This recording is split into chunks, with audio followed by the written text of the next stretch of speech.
নতুন পর্বতে দেখতে পাওয়া যায় রাস্তায় যখন ইন্দ্র জ্যোতির্ময় ও প্রমোটারকে ষড়যন্ত্র করতে দেখে তখন সে একেবারে স্তব্ধ হয়ে যায়। রায়বাড়িতে এসে সে অভি আর ছুটিকে যখন সবটা জানায় তখন ঝুমকির ওপর ছুটির রাগ নয় বরং হিরণময় আঙ্কেলের জন্য বুকটা কেঁপে ওঠে ছুটির। ছুটি মনে মনে ভাবে যে মানুষটা ঝুমকিকে নিজের মেয়ের চেয়েও বেশি ভালোবাসলো সে তার সাথে এই প্রতারণা করছে। আমাকে এক্ষুনি ওই বাড়িতে যেতে হবে।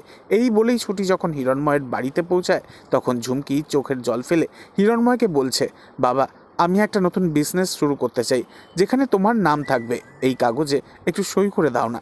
হিরণময় যখন পরম স্নেহে মেয়ের মাথায় হাত দিয়ে সইটা করতে যাবে ঠিক তখনই ঝোড়ো হাওয়ার মতো ঘরের ভেতরে ঢুকে পড়ে ছুটি।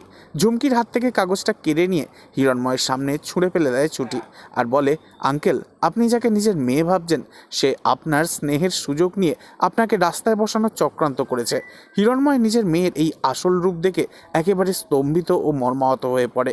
ছুটির রুদ্রমূর্তির সামনে ঝুমকির মুখোশ খুলে যায়। ঝুমকির আসল রূপ সামনে আসার পর অসুস্থ হয়ে পড়ে হিরণময়। তবে ঝুমকি সে কি আবারও রেগে যাবে ছুটির ওপর? রেগে গিয়ে কী সিদ্ধান্ত নিতে চলেছে এবার? নেক্সট আপডেট জানতে অবশ্যই সাবস্ক্রাইব করে আমাদের সাথেই থাকবেন। ধন্যবাদ।